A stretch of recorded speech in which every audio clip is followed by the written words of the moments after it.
They didn't have him selected as a leader, so I mean he meets with people as part of the so we're hoping to do it more. This would have been perfect.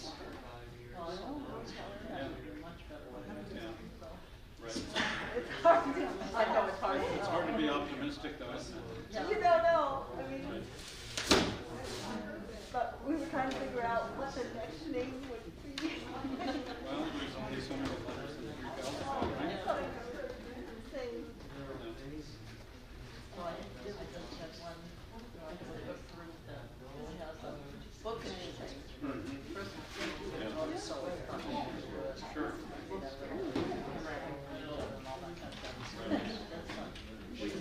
Oh, really? Okay, next one.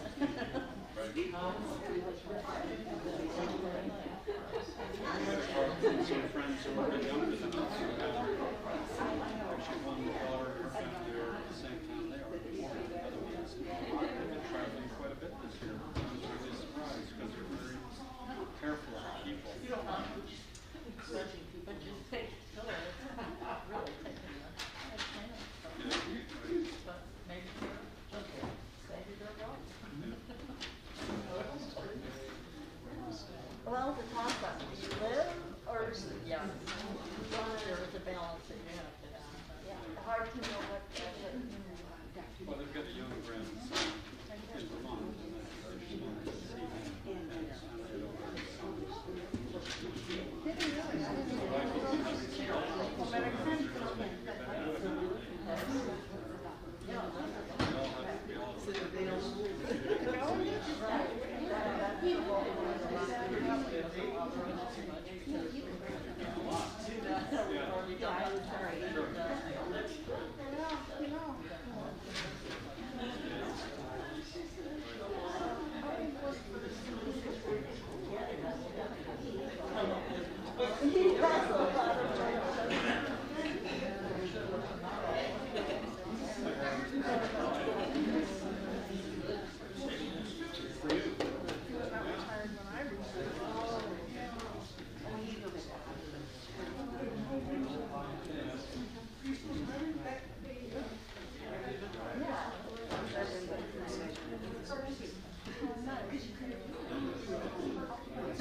It's really brave of you to give me a microphone. My goodness.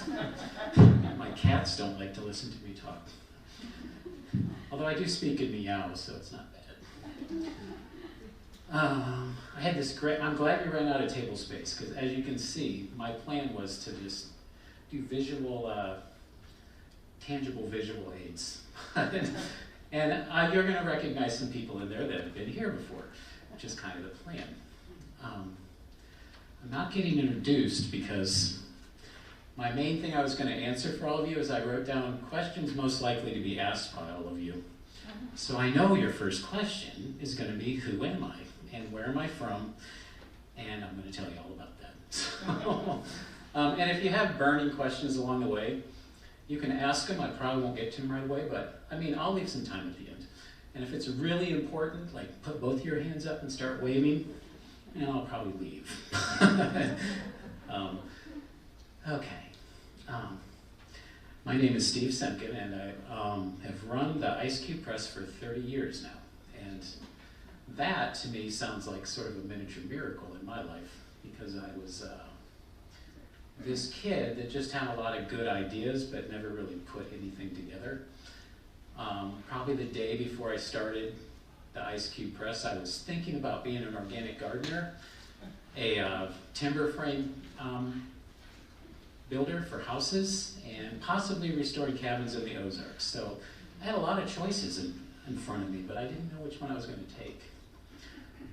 But before that even started, my parents moved to Iowa City, I think in about 1966, maybe, 65. And they lived over at, their first place I know that they lived was this Hawkeye Apartments, I think, over by Corville. I think my dad secretly wanted to live in one of those Quonset huts, or Quonset huts over by Kinnick.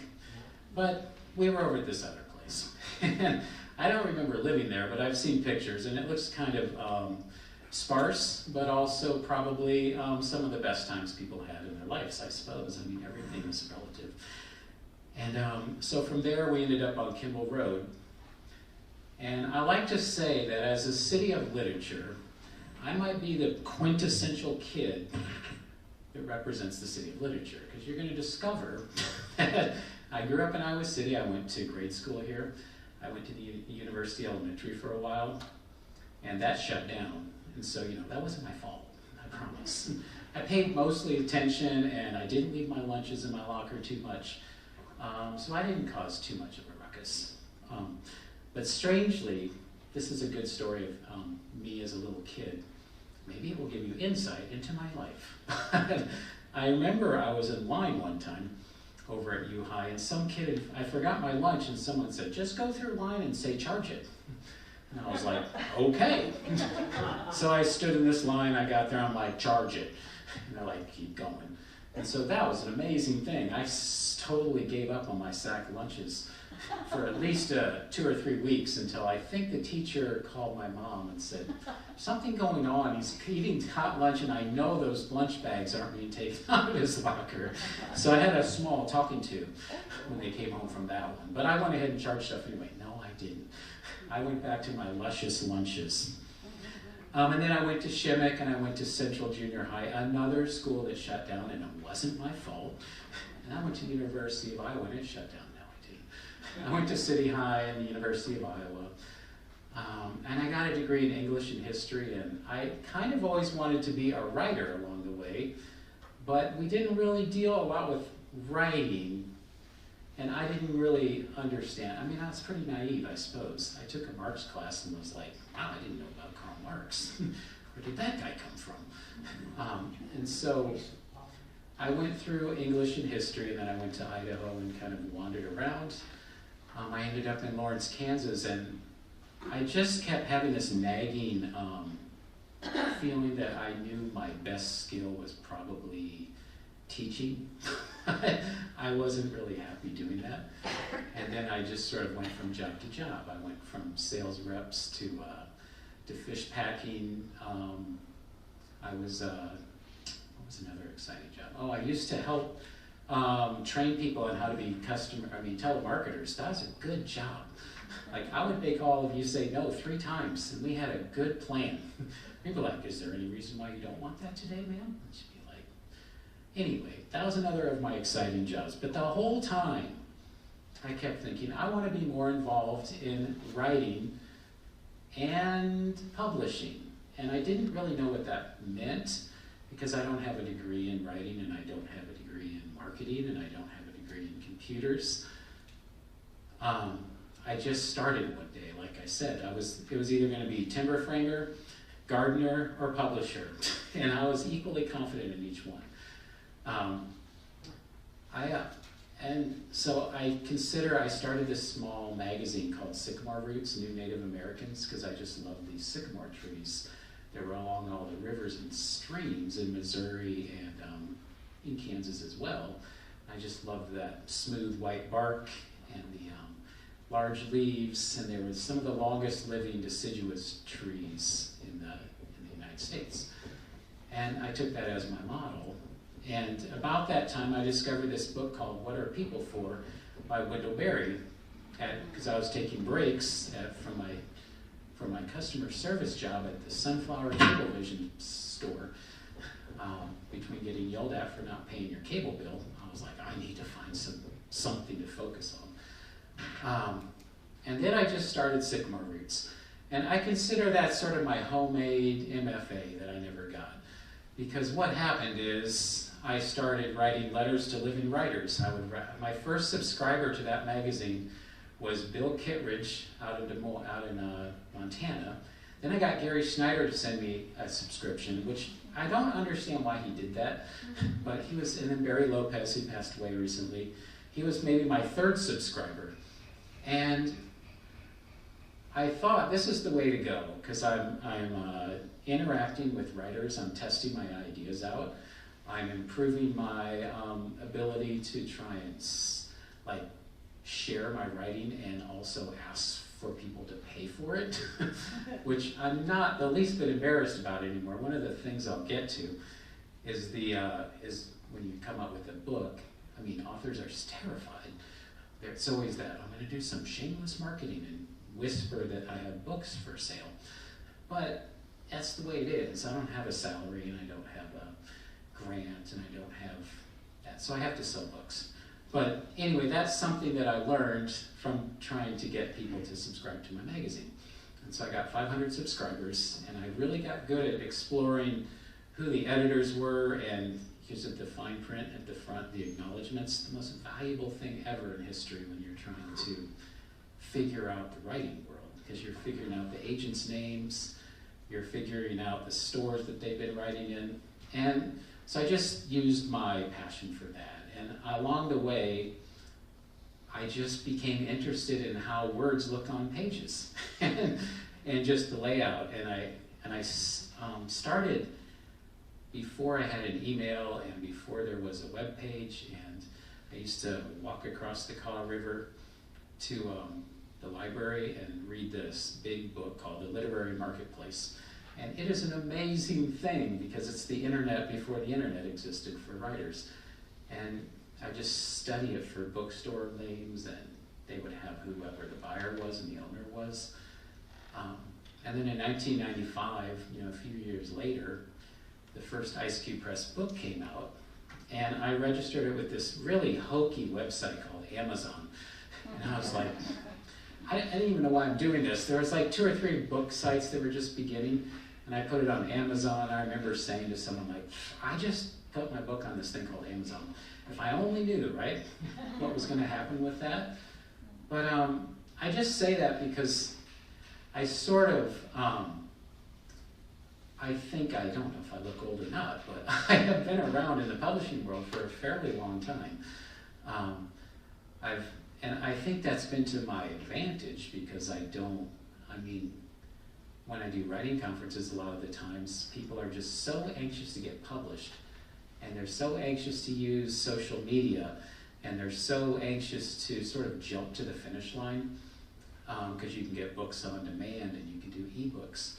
And something that I've always carried along with me is that if you have all the tasks before you on how to do a book, like I always think, well, the first thing is you have to have a good book. And I know that sounds stupid out loud, but it's easy to just think, oh, I'm going to work on the marketing first, or oh no, I'm going to work on the social media following. But if everything's lined up, I'm like, I want the the page design to be nice. I want the cover to be what the author wants. I want to make sure that we have it edited a few times. I want to make sure that we that the proofs are fine. So it's a very straightforward process on that. And I think that might be something that makes me different from other publishers, but I'm not sure about that. There's not very many of us around. So anyway, that's to say, I don't think there's many Iowa City kids that in the city of literature sort of, I mean, I might be the perfect example, right? It's like I went to Iowa City Schools, I went to University of Iowa, I live in the City of Literature, I'm a board member at the City of Literature now, and I'm a book publisher, and I've dabbled in writing. And so I always think to myself, you know, it's sort of, I'm maybe that result of all these things put together. Another important question apparently people want to know is, why did I name it Ice Cube Press? So, and I don't really have a good answer, but I'm going to do my best to make it dramatic for you. There was this period of time before I published that I fancied myself a writer. And probably up until 10 years ago, I was still like, you know, I think I can be a million bestseller still. But it takes a long time to lose those dreams, I think. And I'm not disappointed over it. But I was walking to work across the Kaw River over and over again, thinking about writing short stories. And so I started the press in 1991, November 3rd maybe. And so October 29th, I wrote this short story about this guy wandering across the desert. And you know how you always see those mirages sort of, and you're like, okay, maybe if I speed up and go over the hill quicker in my car, I'll actually catch up with it. Well, guess what? In my short story, I caught up with the mirage and went inside it. And inside that mirage was this place called the Ice Cube Cafe. And I remember thinking, that's a pretty cool name for a place. And then I decided to start my press 2 days later, and I thought, I'm never going to be doing this for more than a week. And so I thought, I'll call it the Ice Cube Press. And maybe I should have come up with something better. But then again, there's Toothpaste Press, and there's a Coffee House Press, and there's a Gray Wolf Press. So when you think about it, it's just sort of the personality. And after a while, it's like Sears would, no, maybe Sears would like to change their name, but Target probably would never change their name at this point because they put all this energy into being Target, so, for better or worse. So that, and people have given me good ideas though. They've been like, I bet you named it Ice Cube Press because ice or water turns into ice and then it transforms shapes and solids, and I'm like, that's exactly what I do. I'm so smart, right? I am. But that's why it's called the Ice Cube Press. It's just a short story, and I took that cafe idea. I'm just doing this as a joke. One of the most popular questions at these kind of groups is, what is an ISBN number? Do you guys really care? I know that seems dumb, but I used to go to all these events and everyone would be, what's an ISBN number? And so I'll tell you, because I'm not sure if you're interested, but somebody in this room is interested. It's the International Standard Book Number, and it just, you see the barcodes on the back of your books? It's that. So if you want to start being a publisher, do a self-publishing, you've probably got that question in your brain, and it's not complicated. I think that a lot of people want to know, what do I publish and what is it that I stand for, I suppose. The thing about entrepreneurs is that you're supposed to have a business plan. I don't have a business plan. I'm probably supposed to be better at making web pages than I am, but I'm not that great at it. But what I do have going for me is that I heard Greg Brown, he started that Red House Records a long time ago, and I was listening to an interview that he was doing once, and he said, they asked him, how does he pick, I should ask, does everyone hear me okay? Okay. Someone asked him if how he picks the musicians that he put on his label. And he very calmly just said, I trust what I like, and I thought that's the perfect example and the perfect answer. I've sort of tried not to be controlled by my mission statement, and I've only have a mission statement because you hear so much about having mission statements, and mine is, I can do it between, and especially on this interview, this elevator, I could do it 55 times on this thing. But it's using the literary arts to better understand how we can best live in the Midwest.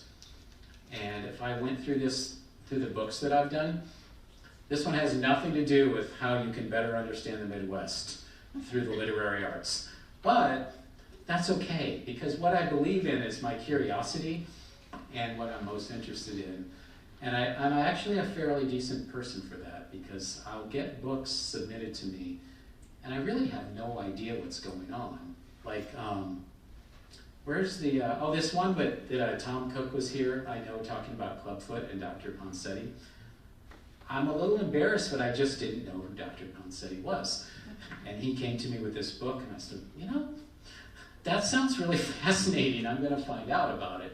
And so I learned about that by working on that book. And I think that if I stuck with my original plan, which was to only work on environmental and place-based writing, I'd probably be both bored and feeling really, really controlled by my own decisions. And so I've just always gone with what I think is a good idea. It just happens that most of the time, I like things that are about the environment, or the environment and spirituality, or I love historical novels. I like bike adventures across the United States. I mean, I really just have a wide variety of things that I'm interested in. And I think that that's the way that the books present themselves, is that it's not all over the place, but there's outliers on there where you think, I have no idea why, I can't think of one in particular. I mean, I have one on orthodontics now. This, some of you probably know the Campbell Steel Gallery in Marion, and they came to me with this book about the history of orthodontics through time and space. And Priscilla was doing an interview yesterday, and they said, you know, it has nothing to do with orthodontics, don't you? And she's like, well, yeah, I know that. But what happened is, we were in the orthodontics office, and Craig Campbell, her husband, said, you should really have a mirror in here, because when people go there, they want to look at themselves before they go in and make sure they don't have something stuck between their teeth. And I know there's probably at least one dentist in here. It's like, we don't do that. I don't know if this is your mind frame or not, but he said we should put a mirror in, and they thought, well, I think we should focus on the tensions of the cables and how everything is held together. And so a book was born by these two, with cables going across time and space. So you have astronauts, and you have various tensions in the world. And it's just a goofy book for people of all ages that like to laugh. And that's just to say, that's a book that's submitted to me, and there's no reason why I would pick that necessarily, other than simply curiosity, which I think is a great way to be creative as well. People that know me semi-well, or even well, frequently ask me if I'm still writing or not. And I guess I told you at the very beginning that I was writing a short story when I invented my press name. And that's what inspired me, is wanting to be part of writing. But you know, I think it's just become less important to me over time. What's become important to me is just finding people's passions and getting submissions that people really care about, and working with that. Another one of my sort of, Steve, that's so obvious, why didn't you ever think of this before? But it took me years. But it took me a while to understand that writing, I mean, any one of these books up here, no matter what you might think of it, the person that wrote the book really seriously, absolutely cares about that topic. And that's something that you can't say about everything that people do. But you've got your family and your children and your jobs and your health, and then you've got these people at their desks or their computers doing this thing that they believe in so much. And I think that that's easy to overlook. And it took me a while to understand that when I get something, whether it works for me or not, it's still worth paying attention to. And I really don't take that lightly, and that sounds maybe super dramatic, but I understand that I'm dealing in a world of people's dreams and like the things they really want to share with other people. And so I found that that's really helped me just approach people. And at the same time, almost 100% of the time, I'm telling people that I'm not going to accept their books. And so it's kind of a rough thing, because I'll tell people at an event that I care, and I do, but I also have to point out that, it's not everything's for me, or there's just not enough time. And so it's kind of a catch-22, because I think a lot of people are attracted to me because of the way I treat authors. And so when you ask me if I'm still a writer, what I like to say is I feel like I've sort of had that writer mentality, and so I understand what it's like to be on the writer's side, which may be a problem because I get too involved. But I think that's one reason why people, as far as I know, everyone that's worked with me would work with me again. That may or may not be true, but I've never heard anyone complain so much that I've had things they don't like, but it's not been like, man, Steve's just horrible to work with. And so now I really don't write anything anymore. The last thing I wrote was a book about great blue herons, and that's kind of a reflection of my interest in the natural world and spirituality. One of my favorite quotes is, "The environmental crisis is a crisis of the soul," and that was a Matthew Fox quote. And I've sort of lived with that all the time, this sort of the way things don't balance out and the way we treat things is kind of a reflection of how we feel about them. But someday I'll write my book about mushrooms and hearsay, and because no one can tell a direct story about their morel spot, right? So it lends itself to creative nonfiction, because you can tell the truth, but you gotta hide it really well. So I've always said my idea of the best fiction is 51% fiction, 49% nonfiction. And best nonfiction, exact opposite. 51% nonfiction, 49% fiction. Because we love stories, right? I mean, the saying, what's truer than the truth? The story. So that's why I always am confident in publishing as a future. Does anyone... I get asked this question a lot, just what happens if your book gets accepted or if it gets picked. I want to leave you all time to ask me real questions, though. I think I'll skip that one, unless someone wants to hear that.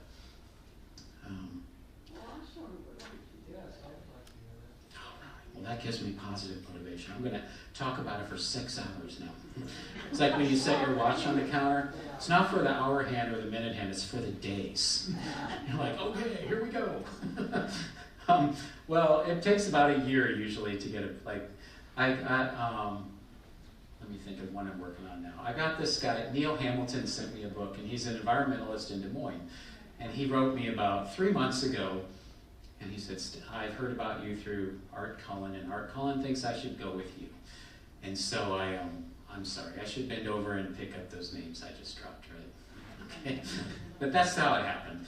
And so I told him it was going to be a year. He kind of sighed on the other end of the phone. It was like, a year? What do you, I already have the book written. I said, well, you think you've got it written, but first of all, we're going to go over it again. And so we do readings, and I send it out to another reader. And so we clean it up, because like I said at the beginning, first off, I gotta have the perfect book. And there's no such thing as the perfect book, because every author dies when they see the first typo in their finished book. And I'm like, I've been there, I've lived that, and it feels like the whole world is staring at you, but they're not. So, and we'll just fix it in the next edition if it's really bad. And so then we work on covers. And I work on like laying the pages out on a book. And in some ways, book design is like, if you notice it, then you did something wrong. Because you look and you go, that doesn't look right.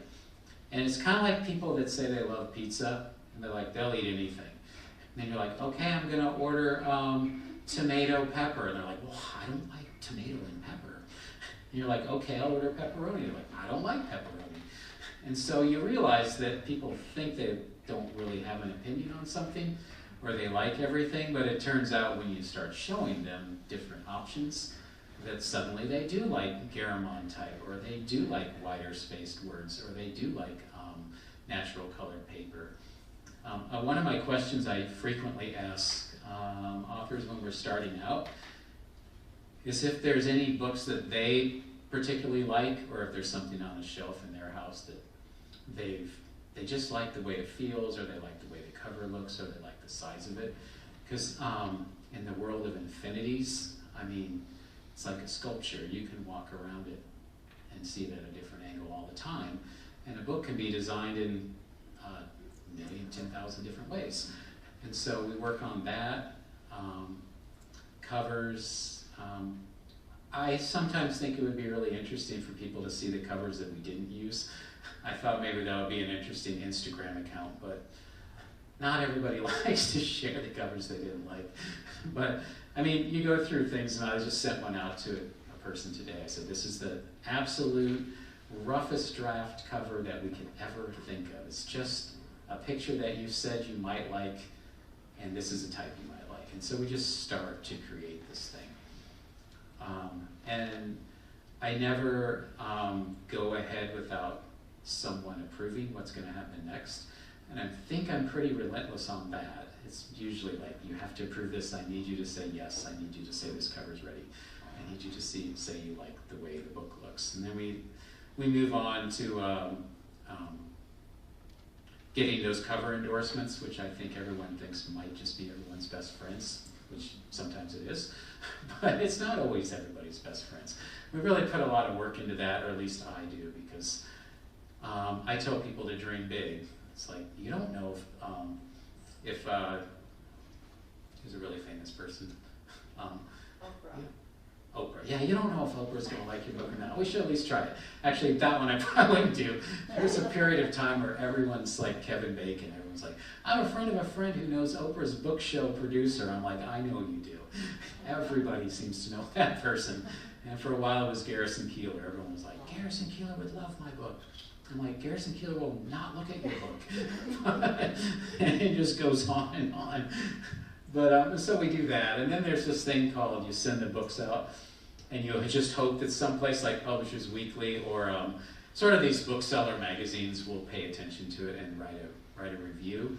And that is a really hit and miss. Like, I wish I could guarantee everyone something like that.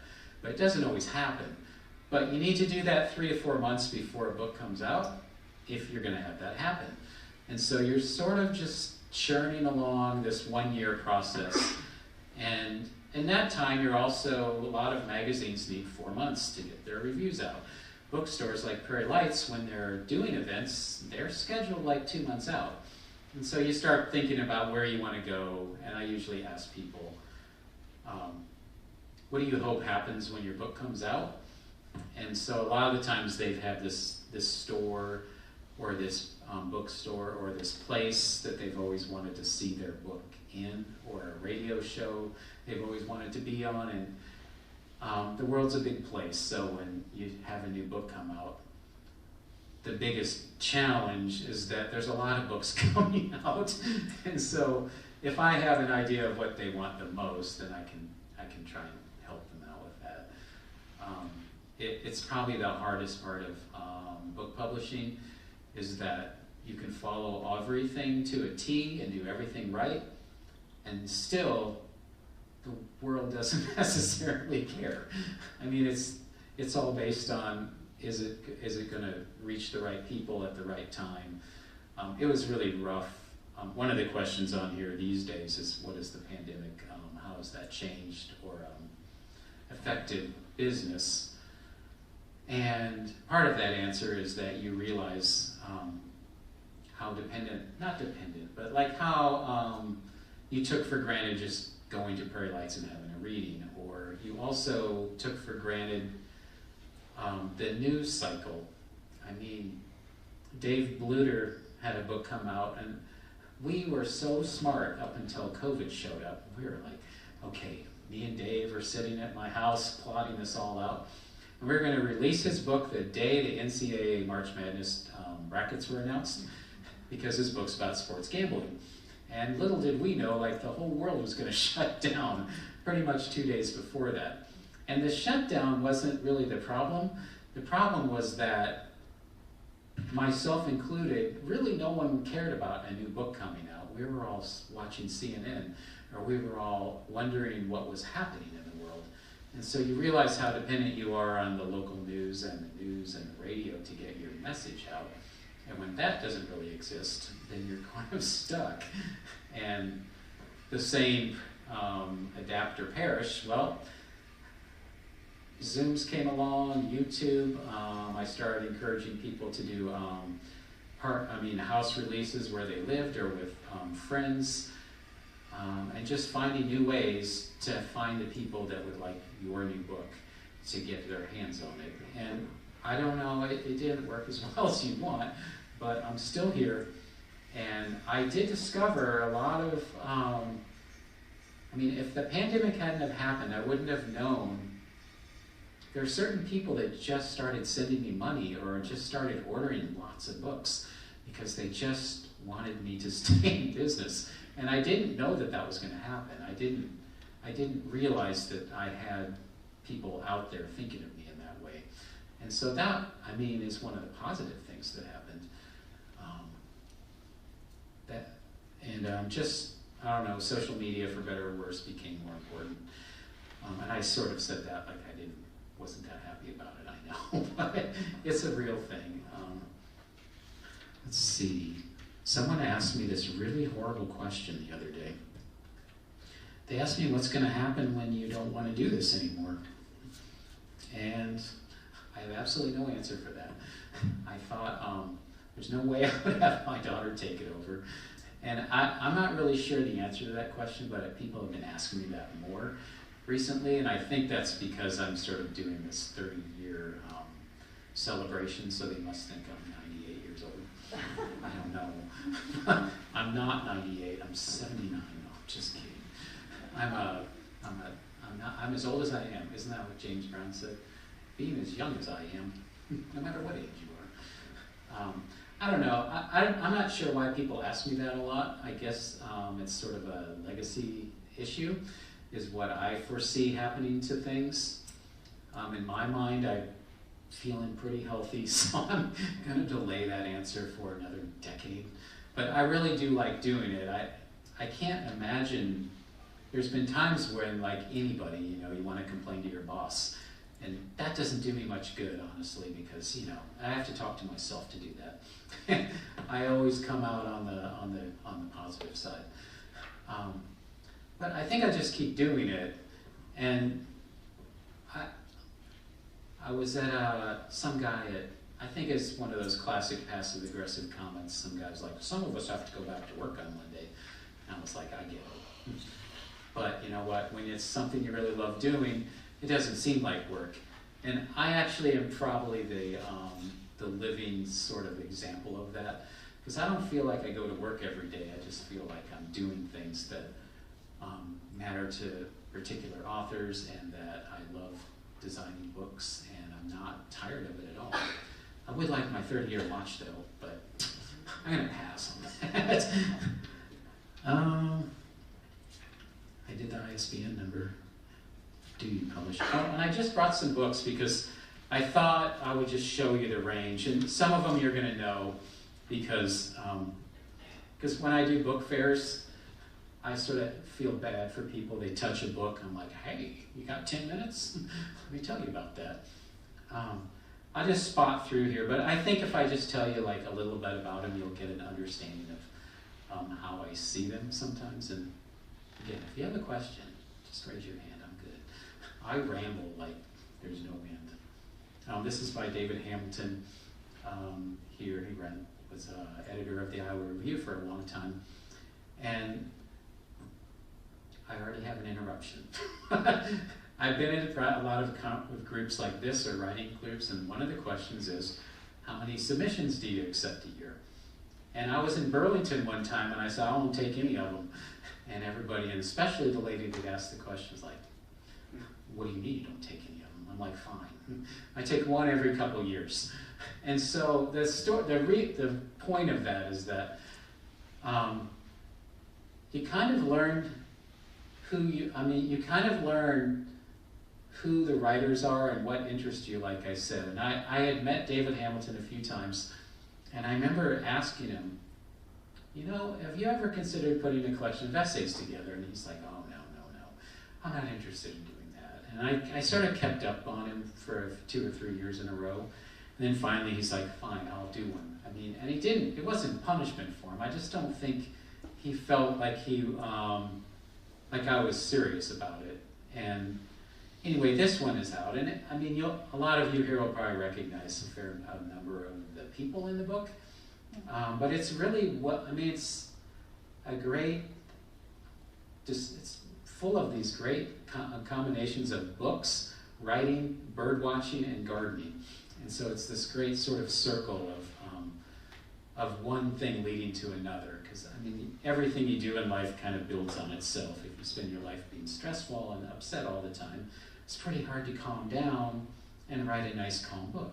Steve, what's the name of the book? Oh, I'm sorry. It's called A Certain Arc, Essays of Finding My Way. And I know everyone that wrote a book that's sitting in here is going to be embarrassed, but I'll do it anyway. Like Ethel Barker has 2 books in here. And I first met her after a Prairie Lights event, and she came up to me and asked, very politely, I should say, probably more politely than most people, if I would be interested in seeing a proposal for a book. And I had no idea who she was. And I remember thinking, yeah, I always say yes to anything. And she has this remarkable ability to tell stories, historical fiction. And she's one of those authors where I asked, why did you write the book, is one of the questions I frequently ask people. And I always loved that she had a great answer for that, because at the back of her book, we didn't know this was going to go in, but she had this photo of these children, and the book is on the Orphan Train. It's title, right? And For the Love of Pete. So it's an orphan train story, and so when you saw that picture, then you realize what inspires the author, and that really helps a publisher and an editor, because as you read something by someone, you're like, are they capturing the thing that they want to capture the most? And so it's always useful when people send me a proposal on why they're the best person to write that book. It's like you read things like that, and then you see if they've really done that or not. I'm surprised Jan Down is even sitting here. I thought you'd be biking across another continent that we didn't know about. Or figuring out how to bike across space. That should be our next book, Biking Through Time and Space. And so this one had come to me, and I did know Jan prior, but I didn't know that you wrote anything. I knew you could, but I didn't know that you were a writer. And and this is kind of the perfect idea of what I think is a good book, because I told you earlier, like, people put together their dreams and their passions in life. And so this, I think, is a book that had to be written. And when you get something like this, you realize that, wow, this is like some of the most important experiences of her life, and she's taken the time to share it, and so there's no way you disrespect a submission like this. And it's everything I just said. It's like her adventures in the world, and that's what you want out of a book. You want a person's best stories, most believable events that they have to share. Did you say the title every time? No, I'm just kidding. Wind in My Wheels, a 50-state odyssey, and this is her biking across every state in the United States. I know they've done other biking, but this is a collection of the 50 states. And there's maps in there, and it's not too late to get started. Who asked what the title was? Oh, yeah. Oh, You can get started now. Come on. I've already read it. I just wanted everybody. Yeah, I get it. Right. Let's see. Well, Dr. DeGowan, I know it's a little. Well, he was here reading this book. I understand that he passed away, but I still read his books anyway. But I did a lot of books with him, and I used to The first book I did with him was called The House of Moffat. I'm going to get my visual aid. Don't worry, here it is. Okay.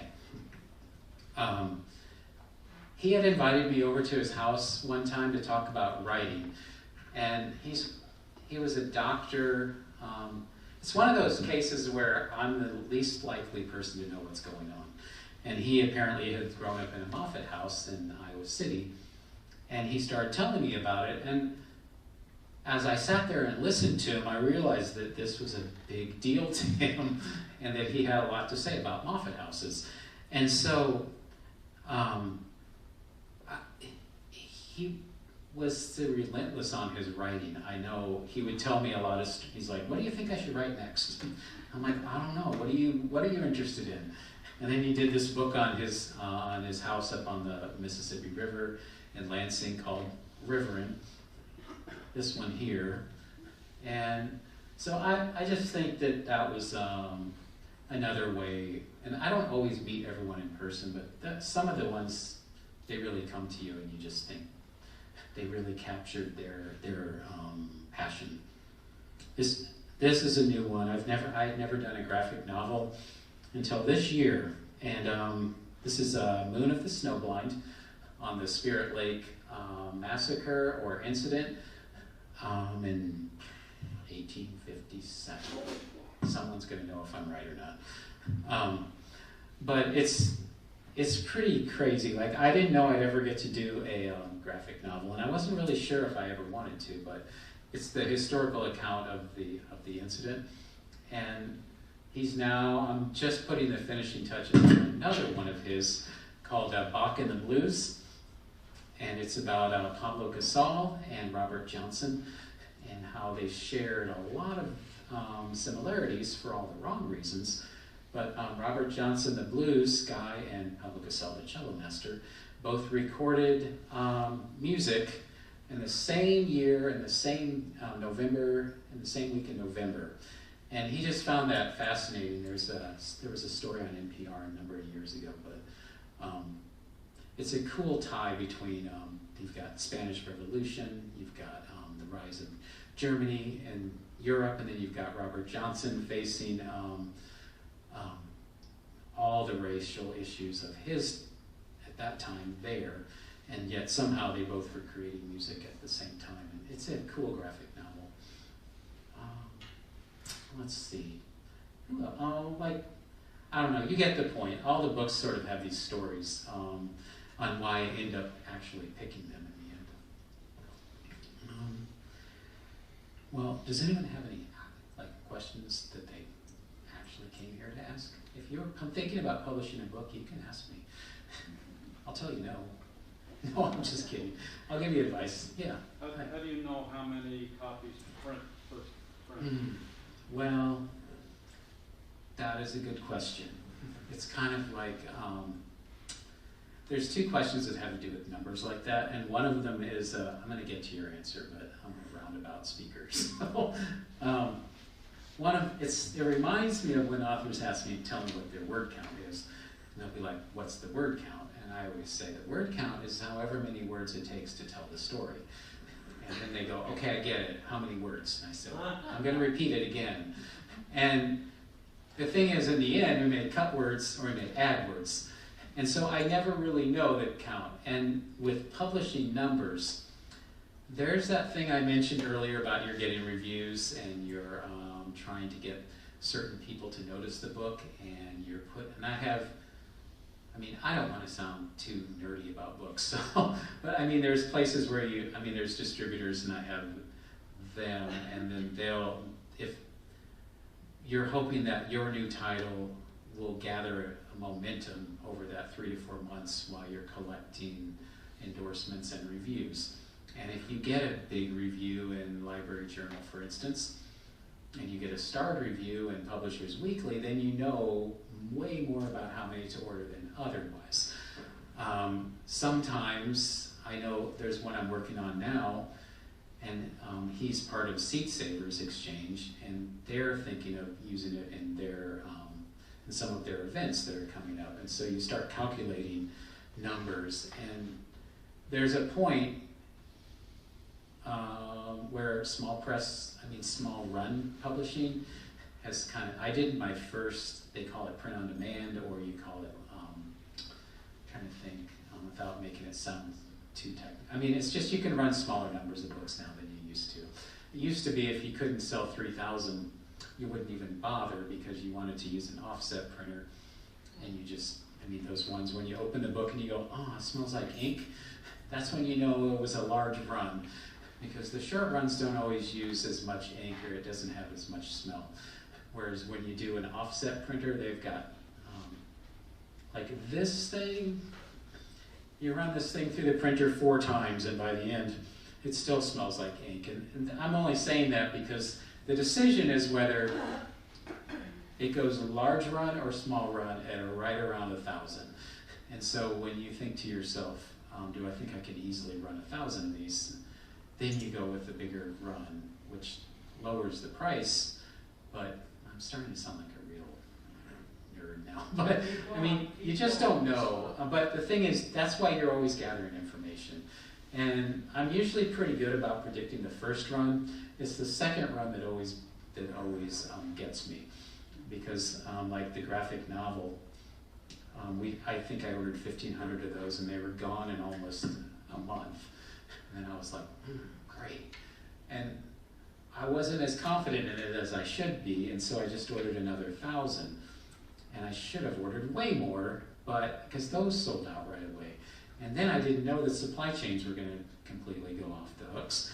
And so even though I made another reorder in August of this year, because of the backups with paper and shipping and employment, the reprints aren't going to be done until the end of February.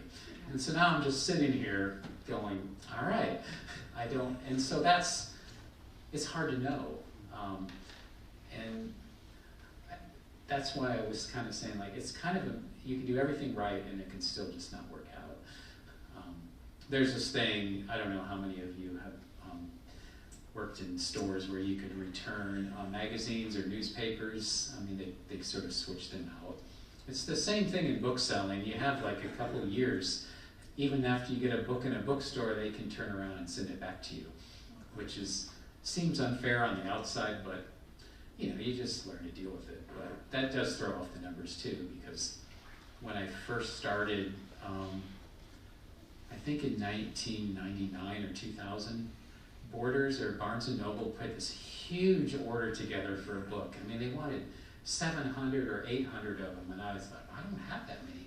So then I paid to get them reprinted, and then it turns out what they do is they just swarm them out into all the bookstores, so let them sit on the shelves for a month or so, and if they don't sell, then they just send them back to you.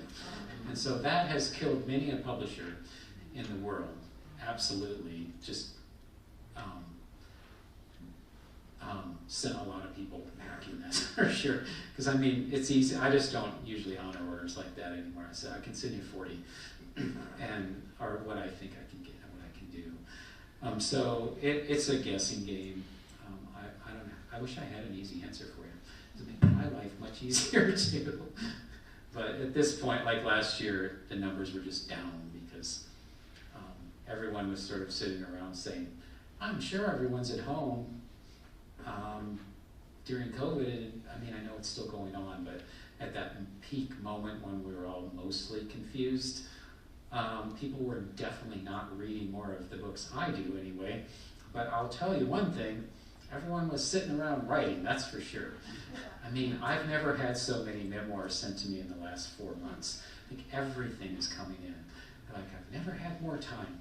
I wrote this, and that's pretty, I mean, like I said, I say no to a lot of people, and so, but I think that's interesting only that a lot of people were really taking that time to write their memoirs or just things that had happened in their life. More questions? And you can buy some books at the end if you want. I'll even fake the signatures of the authors. I don't care. I care. Buy one from Jan or Ethel, and they'll sign them while you're standing here. But, so do you have several authors who don't know or who were question. I'm a little scared to answer that question. I don't have, well, 1, 2, I have 3. I don't know, I guess 3 or 4. I feel like I've had a lot of people come here and speak though. I mean, Maureen has come to talk, and what was hers? Oh, Maureen came and did the birds in the morning and frogs at night. Who else? Oh, like Tom Cook came and talked, and Mark Wilson came and talked about Mal Kinnick. And I think that we all really like all of you because you're actually attentive and ask good questions and really seem to care and be interested in what we all have to say. So I think that's what we like about all the most. Go back to that 1 year. I'll say your question. The 1 year, it seems to me like what I have heard and experienced is that publishers take a couple of years even to get around to working on the book. Now you're not talking Well, about waiting a year to work on it. You're talking about finishing it in a year. The question is, you are under the understanding some authors take a year to even get to a book once they accept it. You're right. Like I have books that I've accepted all the way through 2024 already, and so you're right. I guess I meant once we start working on it in earnest, and even then I'll tell people I have one I know is coming out in this 2022 right now. Wait, 2021 right now. I actually do lose track of time because I'm so frequently 9 months ahead of time. But like I know I have one in the fall of 2022, and we're already thinking about moving it back to the spring of 2023. But there's still things to do, and I guess I try and keep people interested in their own books along the way. And sometimes I'm taking them and I know they're not finished yet.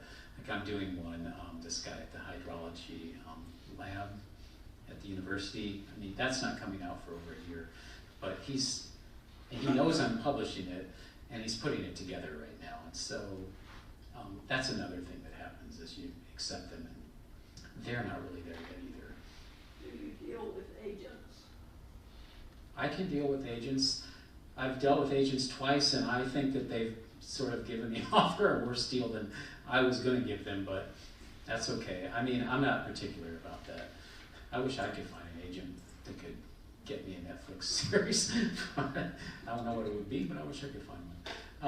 I'm not like that. Anybody can send me something whenever they want, and I'm pretty nice. I get that, and a lot of people send me things, and I've never, if everyone in this room said they had a good idea, I'll take a look at it. It doesn't mean I get to it right away, but I will, like, there's no sense in not taking a look at everything at least to see how it works out. You've got one. Good, now I got the real questions. You mentioned a book comes in and before it gets published, it goes out to a number of readers. Who are those readers? I'm not telling you that. No, I don't Not know a chance. names. I just Well, wanted there's to just a know. lot of people that I've worked with over time Oh, that, and there's certain topics I know that they're a good Yeah. person to read that. And some of them I pay them and some of them I don't. And some of them are just, they just always wanted to sort of be involved in publishing, or they just love editing. And that's there's that thing when you get a submission and someone will say, my sister, who used to be an editor at a newspaper, she's read it, so I know it's perfect now. And I'm like, you know what your sister didn't do? She didn't tell you that she didn't like parts of it. And so she said it was well done, because it probably is well done, like every sentence is right.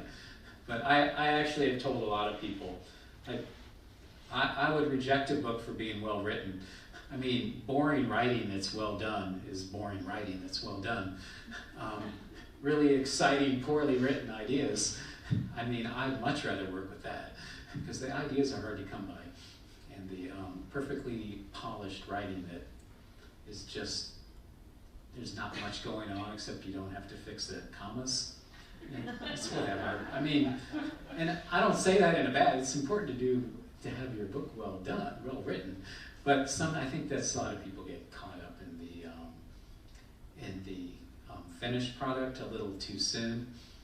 I know I've asked, there's sort of like when people are like if you're in a rowing team or if you're in a, like if you're biking, I think, there's certain times where like the pedals are just going, or the boat's just moving through the water, that flow of just, you don't even know how you got to the end spot. And it's the same thing when you write a book, I think. And I know I was in the Quad Cities, and I asked the whole group if they'd ever gotten carried away with their writing. Like, what was it like? What was that moment like? Like, nobody had that happen to them. They were really just moving to the end. They just wanted to know how they could get their book published. And I sort of feel like saying, well, you're missing the best part of the whole process. I mean, selling the book in your mind is going to be fun, but it won't be that much fun, because there's never going to be as many people at the event as you want there to be. There's never going to be as many sales as you want there to be. I mean, I'm sure 1 million bestsellers still are like, only 1 million? I was hoping for 1.5 million. I mean, there's just sort of this insatiable like desire to do more. But I think the one thing that you can have the most fun at is actually writing that book and remembering those stories and catching it the way you want. And if the words are going together just right, then I mean, that's the best part of writing a book that you're ever going to experience, I think. I say that as a writer and also as sort of working with authors who will always say, I'll go anywhere to do a reading. I'm like, you're not gonna mean that. After your second reading where nobody shows up, you're gonna say, forget that reading that I wanted to do in whatever little city it was.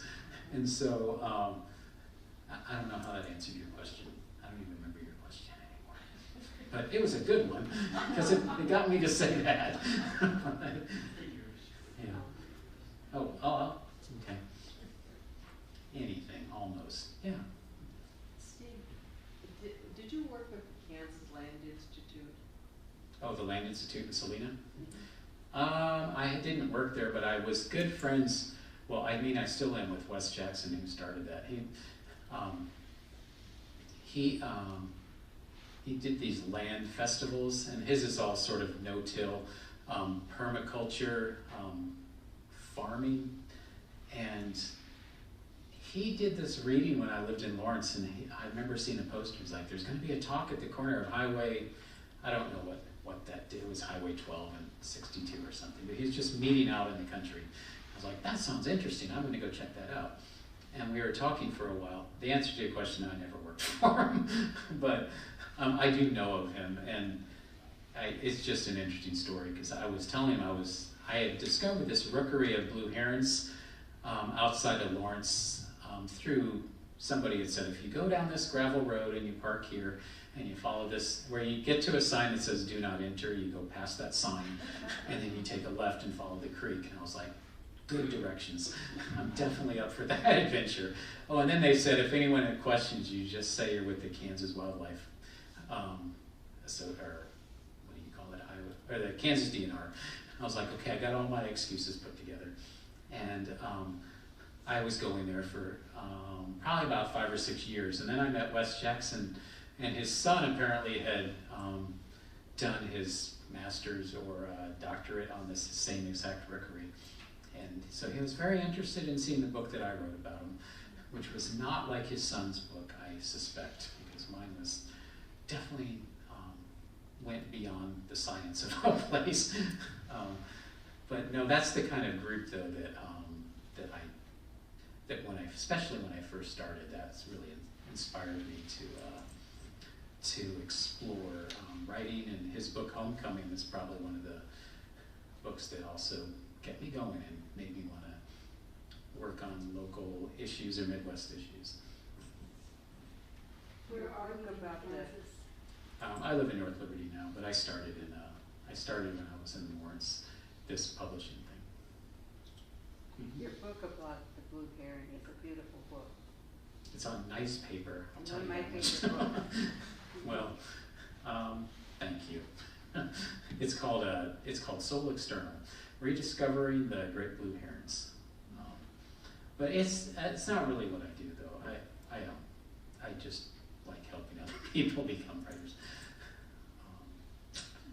Okay, and so I'm sure there's people in here that have sent me books. And if you have, I'm sorry I haven't gotten back to you yet, or that I haven't responded favorably. We'll all be sending more. I know you will be. My email is steve@icecubepress.com. If you need any help, and just say you're from Oak Knoll and I'll eventually get to it.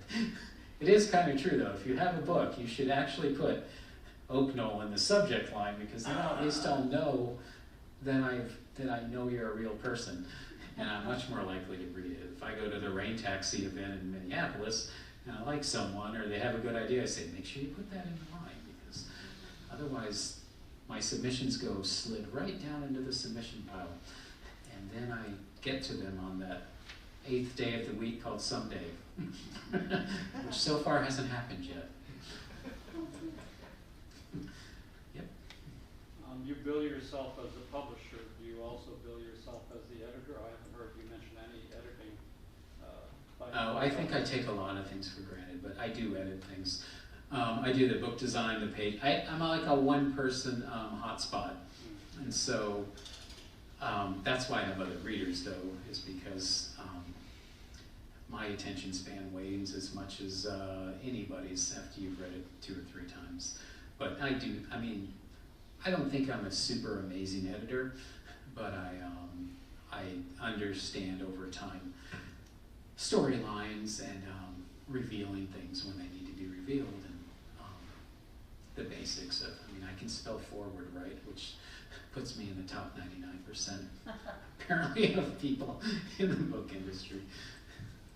But yeah, that's why I say I don't really have a degree in all those things. Like I don't have a degree in book design, whereas on the other hand, I've designed almost every book on the table, and so it's just I don't know if I'm especially good at it, but I enjoy doing it, and I try and make the authors happy with their book, which is my guideline for. There's no worse way to sell a book than to have the author pick it up and go, I hate my book. You have to have that teamwork going into it. And I was working with, who is it?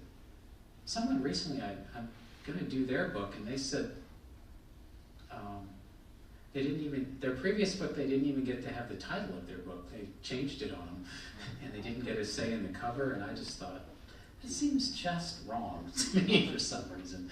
Just because you're the author's the one with their name on the front at the end. And so it seems to make way too much sense, but apparently it doesn't.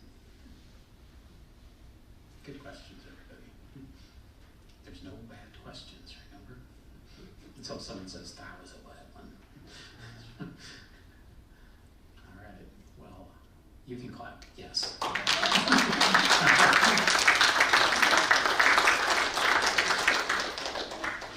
Thank you. I'm a fast talker, so thanks for